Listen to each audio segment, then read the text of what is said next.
বাংলাদেশের বাইরে পৃথিবীর বিভিন্ন প্রান্তে যে যেখান থেকে চ্যানেলে দেখছেন আপনাদের সকলকে সাদর আমন্ত্রণ তৃতীয় মাত্রা দেখবার জন্য। প্রিয় দর্শক, আজ বিশ্ব স্বাস্থ্য দিবস। বিশ্ব স্বাস্থ্য দিবসের এই বিশেষ আলোচনায় আমার সঙ্গে কথা বলবার জন্য আছেন আমার বায় বসা আছেন জাপান বাংলাদেশ ফ্রেন্ডশিপ হসপিটালের চেয়ারম্যান এবং জাপান বাংলাদেশ রিটায়ারমেন্ট হোমসের চেয়ারম্যান, প্রতিষ্ঠাতা চেয়ারম্যান, এবং সেই সঙ্গে বাংলাদেশের ল্যাপ্রোস্কোপিক সার্জারির পায়োনিয়ার সার্জন প্রফেসর ডক্টর সরদারে নাইম, এবং আমার ডানের পেছন বাংলাদেশ জাতীয়তাবাদী দল বিএনপির কেন্দ্রীয় নির্বাহী কমিটির স্বাস্থ্য বিষয়ক সম্পাদক ডক্টর মোহাম্মদ রফিকুল ইসলাম।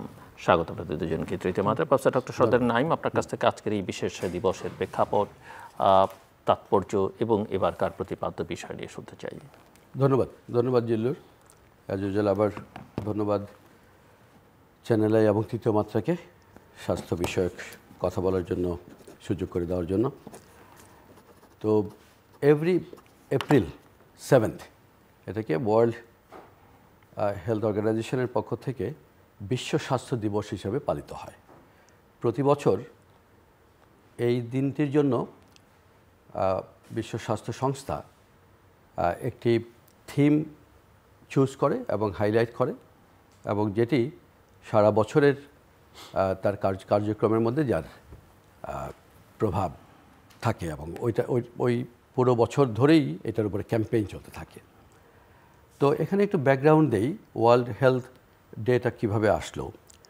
সেটা হলো যে in December 1945 officials from Brazil এবং China they proposed a world health organization. সেই 45-এর কথা বলছি। সুতরাং তারও 6 মাস পরে এটা যখন কনস্টিটিউশন এটা তৈরি হলো, সবাই অ্যাগ্রি করলো, এবং in July 1946 constitution was made এবং the organization was approved, এবং এই constitution entered into the force of on action in April 7, 1948. April 7, 1948 basically বিশ্ব স্বাস্থ্য সংস্থার উৎপত্তি, এবং তখন 61 কান্ট্রিজ সাইন্ড। আমরা তখন বাংলাদেশ ছিলাম না, তখন আমরা পাকিস্তান 48 যদি হয়ে থাকে তখন জাস্ট পাকিস্তান তৈরি হওয়ার পরপরই। এবং যদিও প্রথম অ্যাক্ট হিসেবে ওয়ার্ল্ড হেলথ অর্গানাইজেশন একটা world celebration of the world health day করেছিল 22শে জুলাই, সেটা করেছিল 1949-এ, কিন্তু 1950 থেকে সেটা আবার পরে চেঞ্জ করে ওই ডে অফ ইনসেপশন যেটা ওয়ার্ল্ড হেলথ অর্গানাইজেশনের, সেটাই 7 এপ্রিল কেই বিশ্ব স্বাস্থ্য দিবস হিসেবে গ্রহণ করা হলো। তো এখন প্রতি বছরের মতো এবছরও একটি থিম দিয়েছে, এই যে আজকে থেকে আগামী একটি বছর এই থিমের উপরেই বিভিন্ন রকম ক্যাম্পেইন চলতে থাকবে, এবং ক্যাম্পেইনগুলোর বিভিন্ন বছরব্যাপী এই দিনটা দিয়ে শুরু হয়ে পুরো বছরব্যাপী এক্স্যাক্টলি পরের থিম আসার আগ পর্যন্ত ওরা বিভিন্ন রকম থিম তো দেয়, রেঞ্জিং ফ্রম মেন্টাল হেলথ থেকে শুরু করে ইভেন হেলথ ইন্স্যুরেন্স রিলেটেড জিনিস, সব কিছুই প্রতি বছরই একটি করে থিম আসে। এবারের থিমটি হলো healthy beginnings and hopeful future. Basically health of mother and babies is the foundation of healthy families and communities, এবং সেটাকেই ওরা মনে করে it helps ensuring the hopeful future for all of us.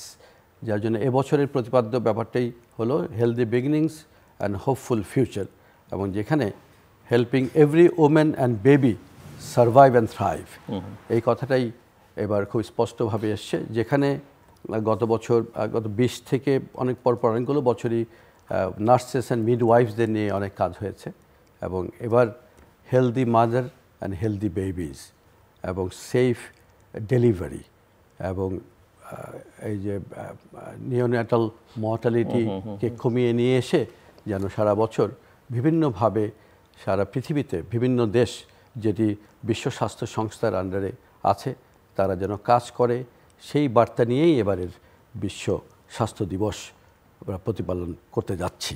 তার মানে আজ থেকেই আমরা শুরু করতে যাচ্ছি এই সারা বছর এই হেলদি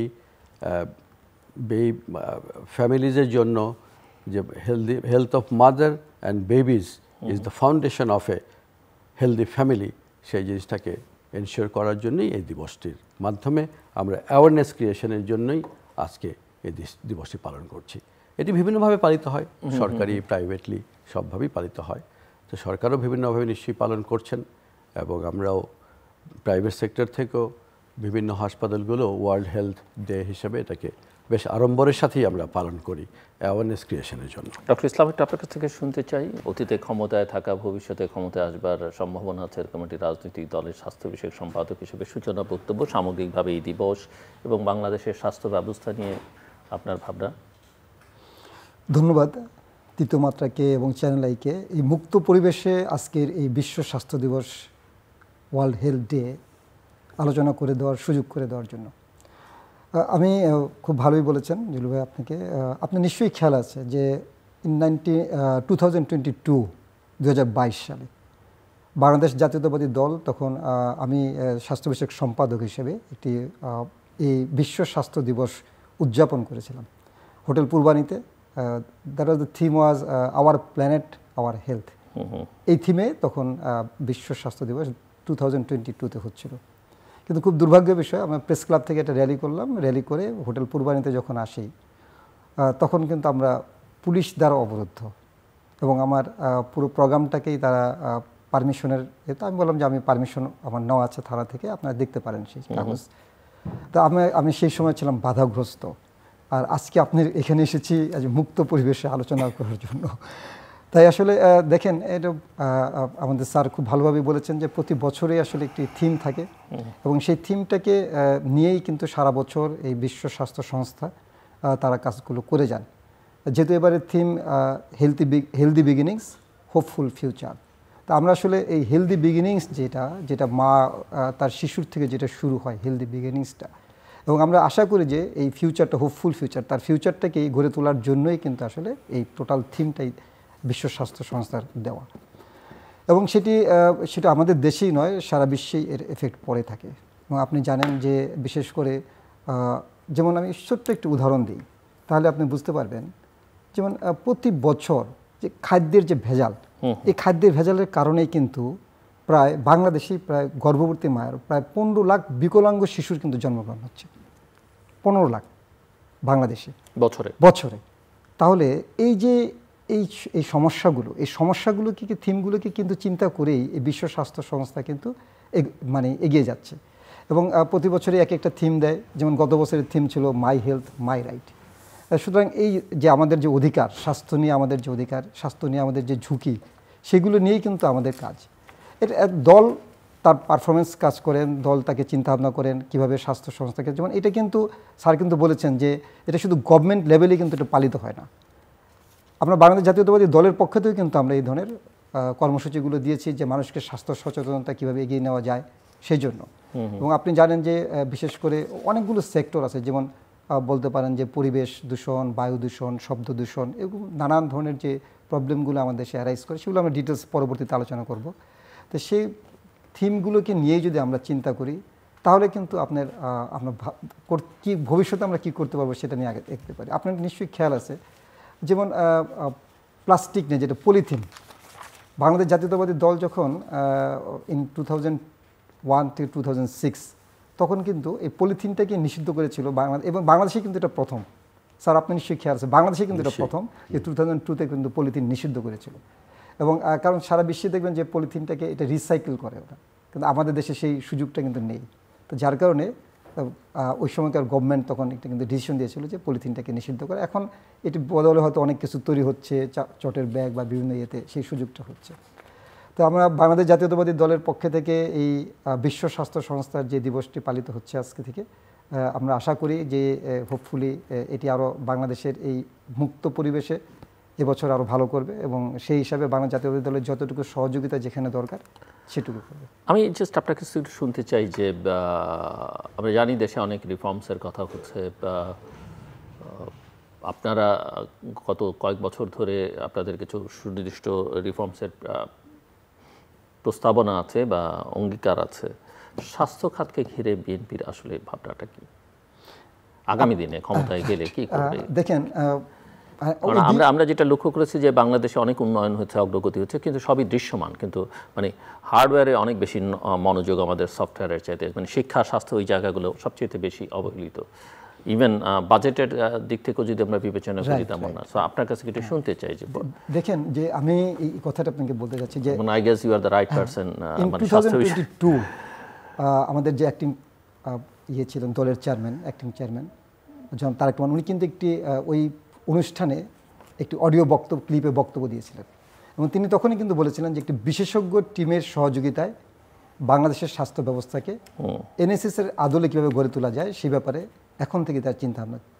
তো সুতরাং তিনি কিন্তু 2022তেই কিন্তু তার থিমটা দিয়েছেন এবং আপনি যে দেখবেন যে রাষ্ট্র কাঠামো যে পরিবর্তনের যে বিভিন্ন আমাদের 31 দফা দিয়েছেন তাতে 26 নম্বরে কিন্তু স্বাস্থ্য নিয়েই শুধু আমাদের সেখানে কথা আছে যে সকলের জন্য স্বাস্থ্য, সার্বজনীন স্বাস্থ্য, কীভাবে স্বাস্থ্য ব্যবস্থাকে ডেভেলপ করা যায়। তবে আমি মনে করি যে আপনি যখন এই ডেভেলপমেন্টগুলো করবেন এগুলো কিন্তু সবগুলোই প্রক্রিয়া এবং আমরা কিন্তু এখানে বলেছি যে বাংলাদেশের স্বাস্থ্য ব্যবস্থায় পর্যায়ক্রমে জিডিপির 5%কে ডেভেলপ কীভাবে করা যায়, কারণ আমরা এখনও কিন্তু 1%-এর নিচে। তো আমরা কীভাবে এটাকে পর্যায়ক্রমে 5% করা যায় সেই প্রস্তাবনা কিন্তু আমরা সেখানে কিন্তু দিয়েছি এবং স্বাস্থ্য ব্যবস্থাপনার সংস্কার প্রস্তাবে আমাদের যে সংস্কার প্রস্তাব আমরা দিয়েছি সেখানে মানে আমরা বলেছি যে এটি পর্যায়ক্রমে সংশোধন করা হবে, কারণ এটি একটি ধারাবাহিক প্রক্রিয়া। স্বাস্থ্য সংস্কার কিন্তু আপনি বা যে কোনো সংস্কার এটি কিন্তু মানে এখনই শুরু করলেন এখনই শেষ ব্যাপারটা তা কিন্তু না, এটা চলমান প্রক্রিয়া। আজকে একটা প্রস্তাবনা থাকবে যেটা আবার যুগোপযোগী হলে সেটা চেঞ্জ হবে, আবার আসবে, নতুন রিফর্ম হবে, সেভাবেই কিন্তু হয় এগুলো।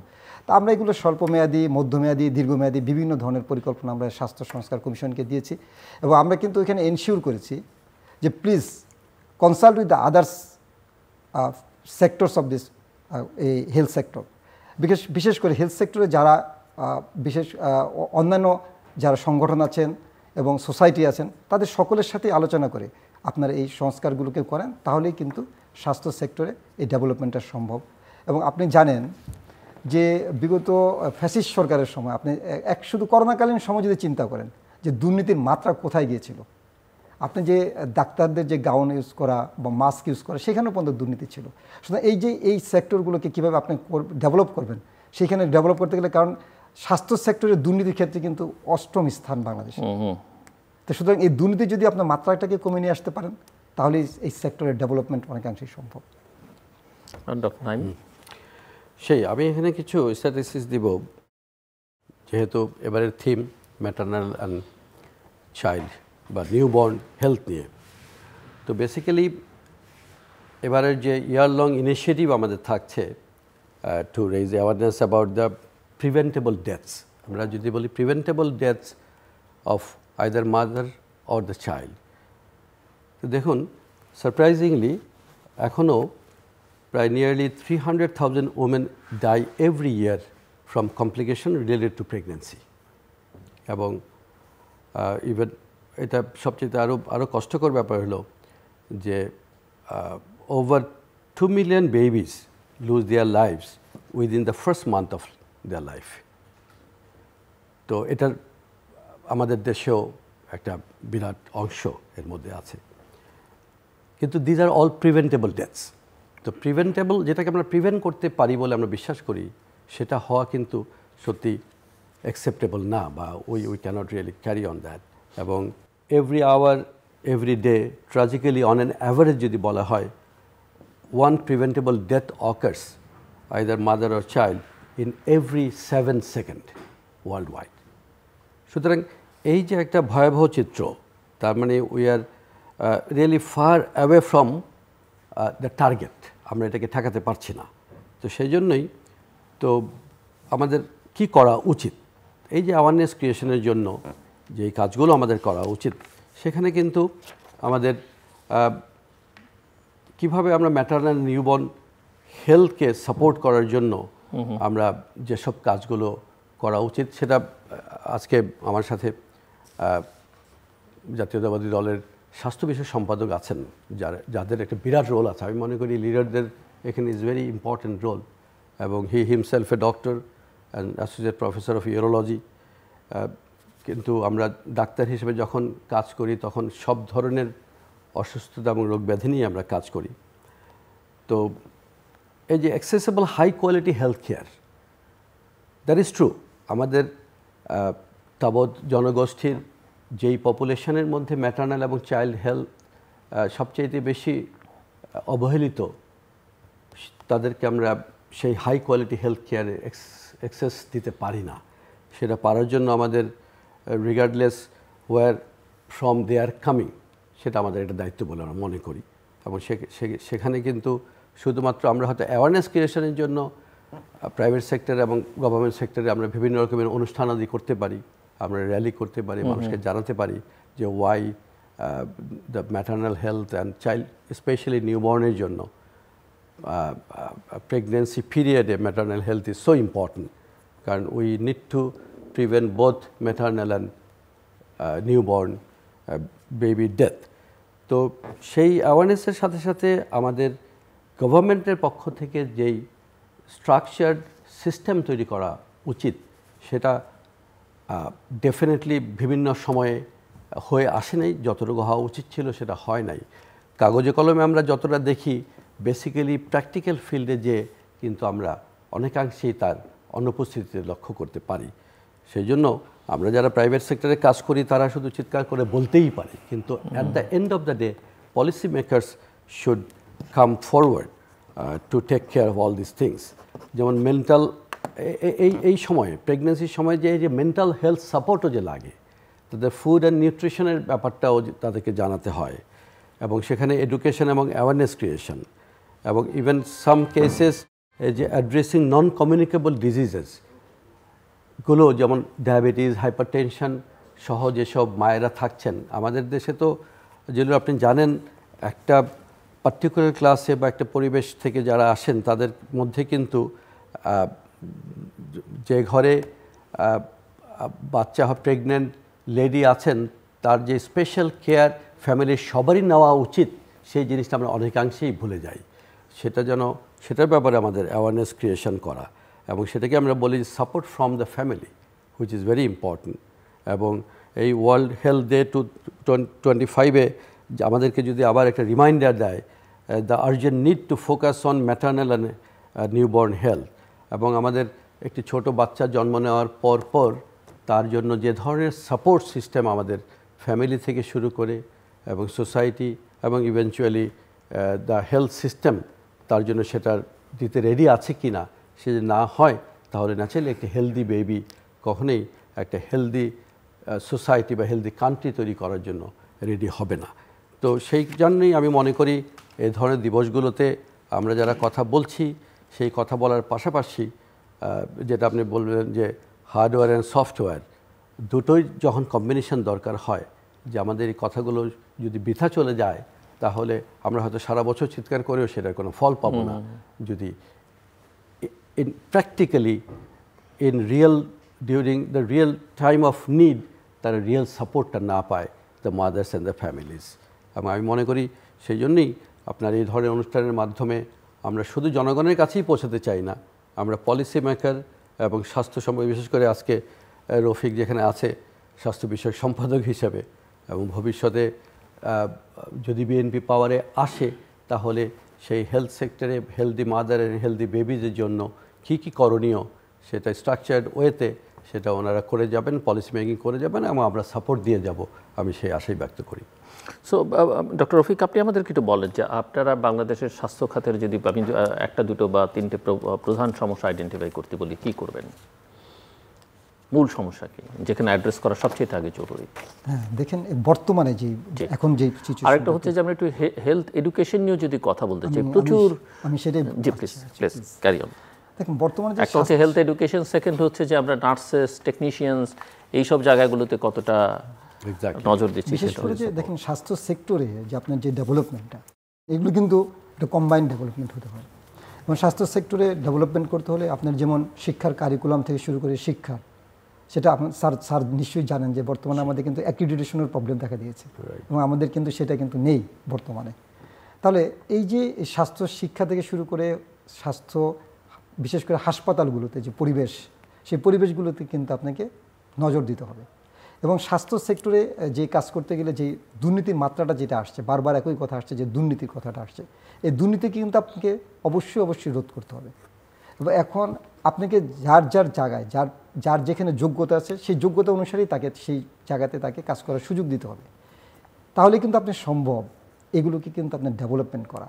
কারণ আপনি দেখেন যে স্যার অনেকক্ষণই বললেন যে বিশেষ করে মাদার অ্যান্ড চাইল্ড, এই যে তার একটা বেবি যখন জন্মগ্রহণ করে ওইখানে যদি একজন পেডিটিশিয়ান না থাকে স্যার, তাহলে কিন্তু আপনার সেই সমস্যাটা তৈরি হবে। কারণ একটি বাচ্চা হওয়ার সাথে সাথে কিন্তু তাকে ফার্স্ট লুক আপটা করা উচিত একজন পেডিটিশিয়ানের, কারণ তার ওয়েট কত, তার কী রোগে আসছে সেটা কিন্তু প্রথমে কিন্তু আইডেন্টিফাই হয়ে যাচ্ছে। তাহলে যদি আপনি সেই সেক্টর যদি সেই জায়গাটায় যদি ওই অভাব থাকে, তাহলে আপনি ডেভেলপমেন্ট তার কীভাবে আপনি আশা করেন? তা সুতরাং এই সেক্টরগুলোতে আপনাকে অবশ্যই নজর দিতে হলে আপনি প্রপার, যেমন আমাদের ধরুন একটা হাসপাতালে যে পরিমাণ আমাদের ডাক্তার দরকার হয় সেই অনুসারে কিন্তু ওয়ার্ল্ড হেলথ অর্গানাইজেশনের রুলস অনুসারে কিন্তু আমাদের সেটা নেই। পর্যাপ্ত ডাক্তারও নেই, পর্যাপ্ত নার্সও নেই, এবং সবচেয়ে বড় কথা হলো ট্রেন্ড আপ নার্স। শুধু নার্স হলেই হবে না, একটা নার্স কিন্তু ট্রেন্ড আপ। আপনি বিদেশে যাবেন, আপনি ধরেন সিঙ্গাপুর একটা ভালো হসপিটালে যাবেন, দেখবেন যে ওরা কিন্তু বিভিন্ন জায়গা থেকে, কেরালার থেকে বিভিন্ন জায়গা থেকে কিন্তু ওদের নার্সকে নিয়ে আসতেছে। তার মিনিংটা কি? তার মিনিংটা হলো যে ওদের সেই ডেভেলপমেন্টটা হয়। এবং আপনি খেয়াল করবেন যে এই আজকে যেমন আমাদের ওপেন হার্ট সার্জারি বাংলাদেশে যে হচ্ছে, এই ওপেন হার্ট সার্জারি কিন্তু আমাদের দেশের সার্জনরাই করছে এবং কম রেটে করছে। বাইরের পার্শ্ববর্তী কান্ট্রির তুলনায় কিন্তু আমাদের দেশে এটা কিন্তু অনেক কম খরচে হচ্ছে। কেন হচ্ছে এটা? কারণ এক সময় এদেরকে মানে ট্রেন্ড আপ করার জন্য কিন্তু বিদেশ থেকে ডাক্তার এনে কিন্তু ট্রেন্ড আপ করা হয়েছিল। তো যার কারণে এখন কিন্তু আমাদের সেই পরিমাণ এই ওপেন হার্ট সার্জন আছে এবং সেই অনুসারে কিন্তু তারা কাজ করার সুযোগ পাচ্ছে।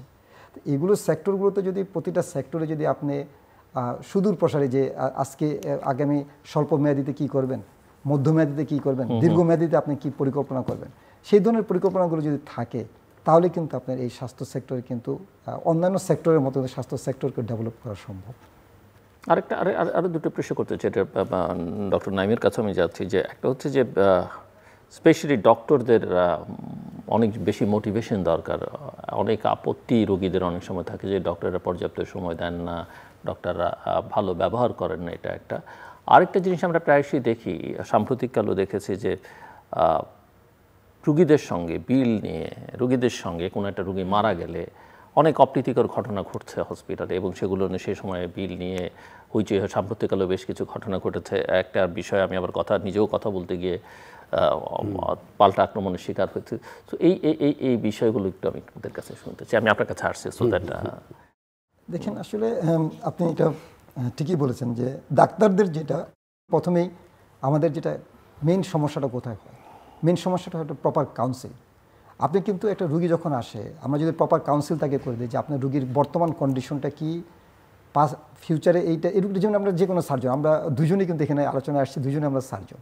আমাদের একটা রুগীকে কিন্তু প্রপার ডায়াগনোসিস করে তাকে যদি বলে দেই যে আপনার এই ধরনের সার্জারি আমরা করব, এই সার্জারি করলে কি কি কমপ্লিকেশন হতে পারে এটা তার নলেজে থাকা উচিত, এবং কমপ্লিকেশন হলে আমরা এদের কী ম্যানেজ আমরা করি বা কী কী অপশন আছে এটার সার্জারির।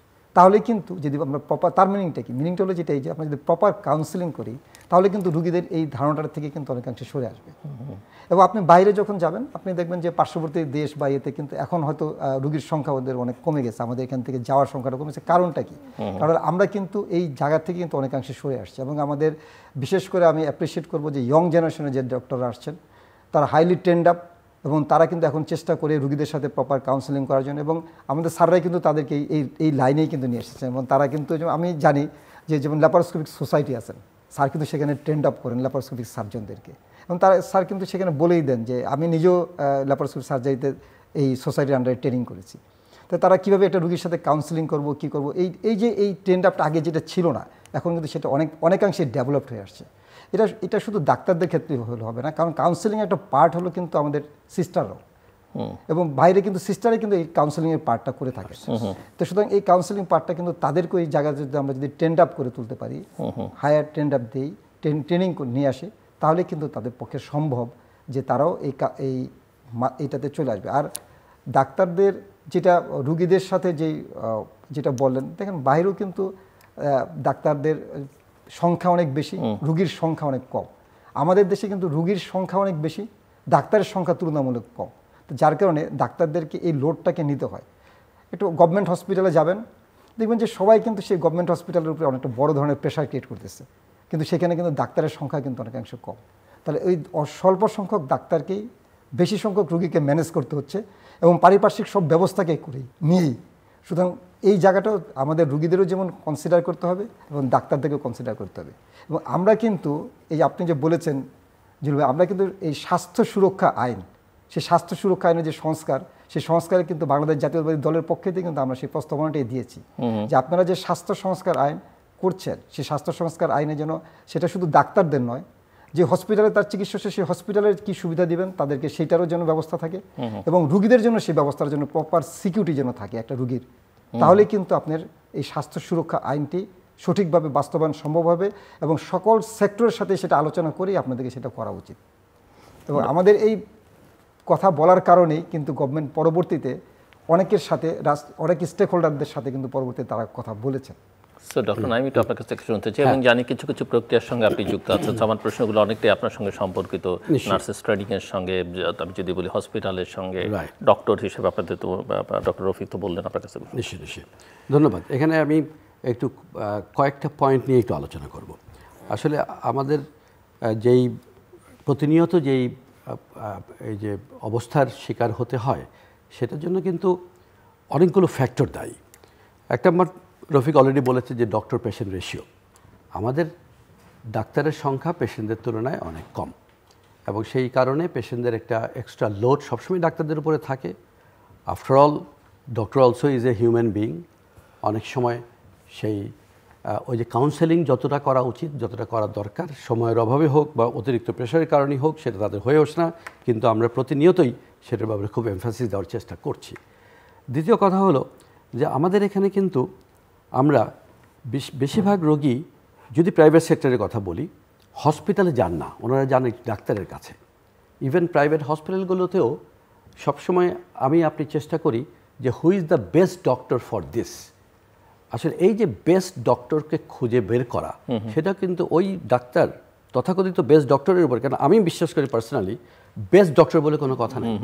কারণ আমি ল্যাপারোস্কোপিক সার্জারি করি, এবং আমার সাথে আমি নিজেই আমার ক্যারিয়ারের 33 বছরে মোর দেন 500 সার্জন নিজের হাতে আমি ট্রেন করেছি, এবং এর মধ্যে আমার চেয়েও বেটার সার্জন তৈরি হয় না, এটা আমি বিশ্বাস কোনোভাবেই করি না।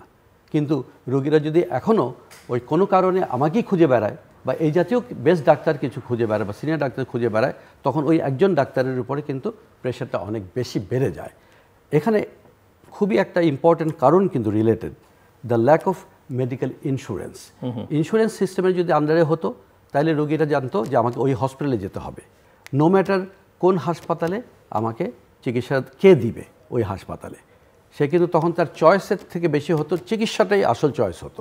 এবং আমি বিশ্বাস করি কোনো অংশেই ও একজন বেস্ট ডাক্তার এবং বা কম এক্সপিরিয়েন্স ডাক্তার, সেটা দিয়ে কিন্তু চিকিৎসার মান সবসময় বিচার হয় না। অবশ্যই পার্সোনাল স্কিল তো একটা ব্যাপার আছে, আমি একেবারে এটাকে উড়িয়ে দিব না, এক্সপিরিয়েন্সের ব্যাপার আছে, কিন্তু সব রোগী তো আর একজন ডাক্তার দেখতে পারবেন না। এভাবেই তো আমাদের পুরো সিস্টেমটা ডেভেলপ করতে হবে, এবং সেভাবেই হচ্ছে। যার জন্য মেডিকেল ইন্স্যুরেন্স একটা বিরাট ইম্পর্টেন্ট ফ্যাক্টর, যেখানে আউট অফ পকেট হচ্ছে মেডিকেল ইন্স্যুরেন্স, আর এটা সবসময় প্রায় ওই যে রেফারেল সিস্টেম, এই যে সেই পরের পয়েন্টে আমি আসছিলাম, যে আউট অফ পকেট পেমেন্ট যখন মানুষ দেয়, তখন কিন্তু তখনই তাদের কোনো একটা কিছু ঘটে গেলে, যখন পয়সা দেওয়ার ব্যাপারটা আসে, তখনই কিন্তু এ ধরনের কিছুদিন আগে যে ঘটনাটা আপনার পার্সোনাল জীবনেও ঘটে গেছে, যেখানে আপনি শুনেছেন একজন ডাক্তারের কাছে যে রোগীর মারা যাওয়ার পরে কিন্তু প্রধান কনসার্নই হয়ে আসে একটা গ্রুপের, যে কিভাবে টাকাটা দেওয়া না যায়। আনফর্চুনেটলি ট্রু, এটা আমাদের আমি সবার ক্ষেত্রে বলবো না, কিন্তু মানে বেশিরভাগ ক্ষেত্রেই তাই ঘটে, যে রোগীরা তখন বিনা কারণে ডাক্তার, নার্স এবং হসপিটালের উপর দোষ চাপিয়ে এই বিলটা না দিয়ে আমাদের বিভিন্ন রকমের ভাবে কলঙ্ক ছড়িয়ে দিয়ে তারা চলে যেতে চায়। তো এটাও কিন্তু একটা ব্যাড প্র্যাকটিসের মধ্যে পড়ে, আমাদের এর থেকেও বেরিয়ে আসতে হবে। আর প্রপার রেফারেল সিস্টেম তৈরি হচ্ছে না। আমাদের সিনিয়র সার্জন কয়েকজনকে দেখেছি, আমাদের গুরুতুল্য যিনি প্রফেসর গোলাম রসুল, উনি কিন্তু শুধুমাত্র রেফার্ড বাই সামবডি হলেই রোগী দেখতেন, কারণ সরাসরি রোগীরা ওনার কাছে আসতে পারতেন না। তার কারণ একজন যদি মনে করেন যে হ্যাঁ এই রোগীটা গোলাম রসুল স্যারের কাছেই আমি পাঠাবো, উনি এটা দেখবেন, সেই রেফারেল সিস্টেম কিন্তু আমাদের দেশে কোনোভাবেই তৈরি হয় না। ইন্ডিভিজুয়াল লেভেলে একজন দুজন চেষ্টা করে সেই সিস্টেম তৈরি করা যাবে না, সেটা একটা সিস্টেমের মধ্যে দিয়ে আনতে হবে।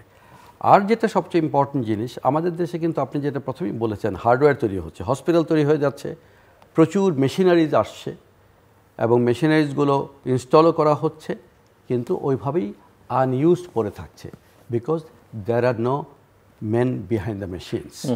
তাতে হচ্ছে কি দিনের পর দিন এই মেশিনগুলো অব্যবহৃত থেকে নষ্ট হয়ে যাচ্ছে। এই যে রফিক বলল, একটি গ্রামে বা একটি উপজেলা লেভেলে যদি একটি মা প্রেগনেন্ট হয়, তার প্রথম ট্রাইমেস্টার আমরা 3টা ভাগে যদি ভাগ করি, ফার্স্ট ট্রাইমেস্টার মানে প্রথম 3 মাস, মধ্যের 3 মাস, শেষের 3 মাস, তাকে কিন্তু রেগুলার বেসিসে একজন গাইনোকোলজিস্ট অথবা অবস্টেট্রিশিয়ান অবশ্যই তাকে দেখতে হবে, অথবা একজন ডাক্তার তাকে দেখতে হবে। সেই রেগুলার চেক আপের মাধ্যমেই তার প্রেগনেন্সির শেষ দিকে এসে কি বিপদ আসতে পারে, তার আগে ডায়াবেটিস ছিল কিনা, হাইপারটেনশন ছিল কিনা, তার অন্যরকম কোনো কোমরবিডিটি ছিল কিনা, এটা যদি ডাক্তাররা না জানে, হুট করে ডেলিভারির সময় যদি আসে, তখন দেখা যায় এই কমপ্লিকেশনগুলোকে ওভারকাম করার আর কোনো সুযোগ থাকে না।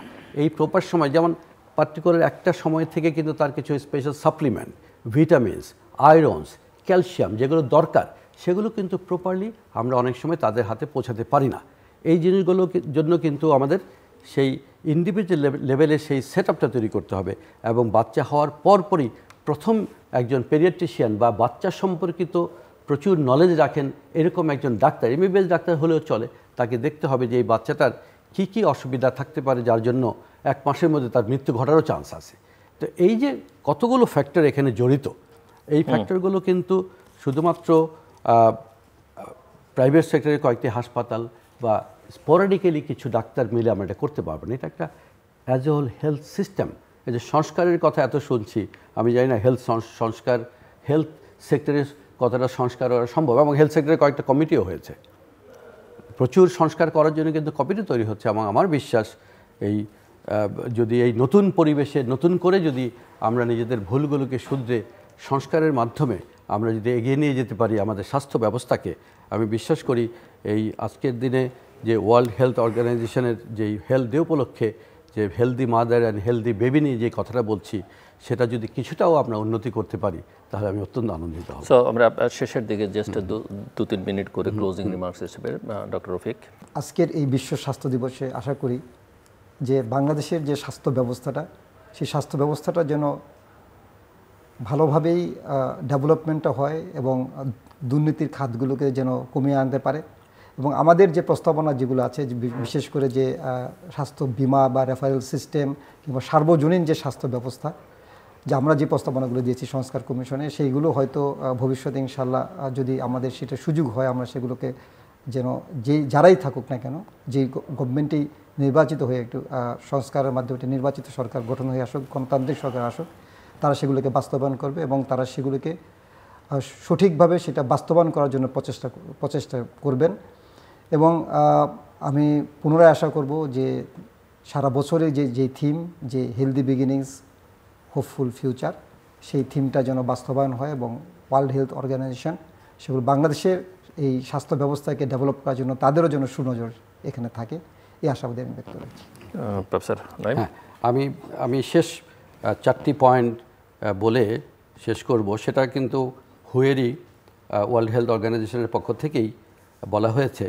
আমি আমাদের শ্রোতা মণ্ডলীকে বলবো এবং আমরা যারা রিলেটেড আছি হেলথ সেক্টরে, যে হাউ টু গেট ইনভলভড, যেভাবে আমরা ইনভলভ হতে পারি, যে আমরা এই সারা বছরই আমরা we will have to share informations, যে স্প্রেড অ্যাওয়ারনেস। এই অ্যাওয়ারনেস স্প্রেড করার জন্য কিন্তু প্রত্যেকটি মানুষ তার পার্সোনাল লেভেল থেকেই, ইভেন সোশ্যাল মিডিয়াতে আমরা অনেক কিছু লিখি, তারপরে যদি আমরা এই ধরনের অ্যাওয়ারনেস ক্রিয়েশনের জন্য এই শেয়ার ইনফরমেশন করি, তাহলে জিনিসটা অনেক কাজে লাগবে। নেক্সট হলো গিয়ে পার্টিসিপেট।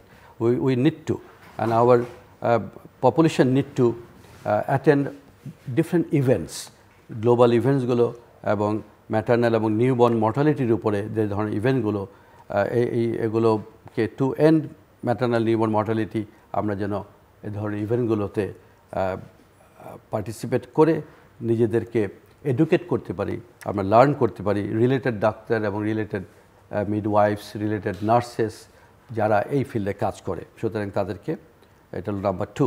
আর নাম্বার 3, ডেফিনেটলি হু ফাউন্ডেশন অলওয়েজ থিংস যে without money nothing is possible, এবং আমাদের দেশেও definitely money is also important factor. যদিও আমরা রিসেন্ট এইডের ব্যাপারে কিছু ক্ষেত্রে হেলথ সেক্টরে কিছু এইড বন্ধ হয়ে যাওয়ার কথা যেটা শুনছি সেটা কতটা ইম্প্যাক্ট ফেলবে জানি না, কিন্তু তারপরেও আমি মনে করি contribution to the world health অর্গানাইজেশনের ফাউন্ডেশনে, যেটা হুজ ওয়ার্ক প্রপারলি এগিয়ে নেওয়ার জন্য কন্ট্রিবিউশন ইজ অলসো ইম্পর্টেন্ট, সুতরাং ডোনেশন ইজ অলসো ইম্পর্টেন্ট। এবং last but not the least, সেটা হলো শেয়ার ইয়োর লাইফ এক্সপেরিয়েন্স। আমাদের প্রত্যেকেরই কিন্তু কোনো না কোনো এক্সপেরিয়েন্স আছে, যেমনটা আপনি শেয়ার করেছেন আপনার এক্সপেরিয়েন্স, ঠিক এভাবেই ম্যাটার্নাল হেলথ এবং চাইল্ড হেলথ বা ম্যাটার্নাল মর্টালিটি, চাইল্ড মর্টালিটি নিয়ে যদি কারো কোনো এক্সপেরিয়েন্স থাকে, সেগুলো যদি শেয়ার করা হয়, সেই এক্সপেরিয়েন্সের থেকেই আমরা শিখতে পারবো যেন ভবিষ্যতে যেন এই ধরনের ঘটনা আর না ঘটে। সুতরাং হুর এই 4টে পয়েন্ট ওরা বলেছে যেন আমরা প্রতিনিয়ত প্র্যাকটিসের মধ্যে আনি, তাহলেই এই ওয়ার্ল্ড হেলথ ডের এই থিম নিয়ে আগামী 1 বছর আমরা কাজ করলে কিছুটাও হলেও এগিয়ে দিয়ে যেতে পারবো নিজেদেরকে, হোপফুলি। অনেক ধন্যবাদ ডক্টর মোহাম্মদ রফিকুল ইসলাম এবং প্রফেসর ডক্টর সরদার নাইব। দর্শক, কথা হচ্ছিল আজকে বিশ্ব স্বাস্থ্য দিবস এবং স্বাস্থ্য দিবস উপলক্ষে বাংলাদেশের স্বাস্থ্য ব্যবস্থার যে সমস্যাগুলো আছে সেগুলো চিহ্নিত করবার চেষ্টা করলেন আমার অতিথির, এবং সামনের সম্ভাবনা কি। বাংলাদেশের সংস্কার নিয়ে অনেক কথাবার্তা হচ্ছে এবং সামনের নির্বাচন সবাই আশা করছেন। দীর্ঘদিন মানুষ ভোট দিতে পারেনি, সো মানুষের ভোট দেওয়ার একটা আকাঙ্ক্ষা আছে এবং তাদের জনপ্রতিনিধিরা বাংলাদেশের স্বাস্থ্য ব্যবস্থাকে কীভাবে ঠেলে সাজাবেন সেটি নিয়েও জনগণের মধ্যে নিঃসন্দেহে আগ্রহ আছে এবং আমরা তাদের অঙ্গীকারগুলো কিছু কিছু শুনছি, ভবিষ্যতেও দেখতে চাইব। সব কথার বড় কথা যে বাংলাদেশ অনেক এগিয়ে আছে, অর্জন আছে, আবার অনেক দূরে বাংলাদেশ যেতে পারত, কিন্তু কোনো কোনো ক্ষেত্রে বাংলাদেশ পিছিয়ে গেছে। বাংলাদেশের রাজনৈতিক নেতৃত্ব বা ক্ষমতায় যারা ছিলেন তারা কখনোই দুটো মূল জায়গায় খুব বেশি মনোযোগ দেননি, যেগুলো একটা রাষ্ট্রের জন্য অত্যন্ত গুরুত্বপূর্ণ, সেটা হচ্ছে স্বাস্থ্য এবং শিক্ষা।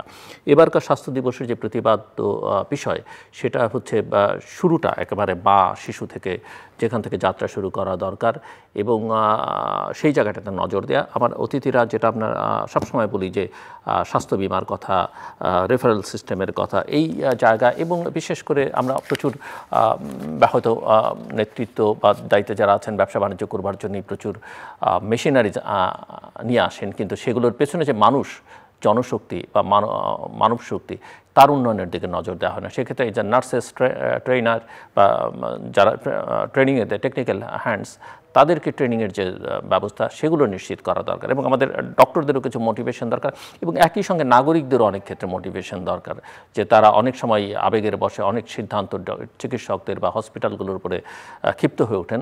সেই সব বিষয়ে আসলে তাদের পরিস্থিতিটা বোঝা দরকার। সব মিলিয়ে আমরা আশা করছি যে সামনের দিনগুলোতে এই বিষয়ে সংশ্লিষ্ট ব্যক্তিবর্গ অনেক বেশি মনোযোগী হবেন, যাতে আমরা একটা ভালো স্বাস্থ্য ব্যবস্থা নিশ্চিত করতে পারি। আমাদের সঙ্গে থাকবার জন্য অসংখ্য ধন্যবাদ। আপনার সবার জন্য শুভকামনা।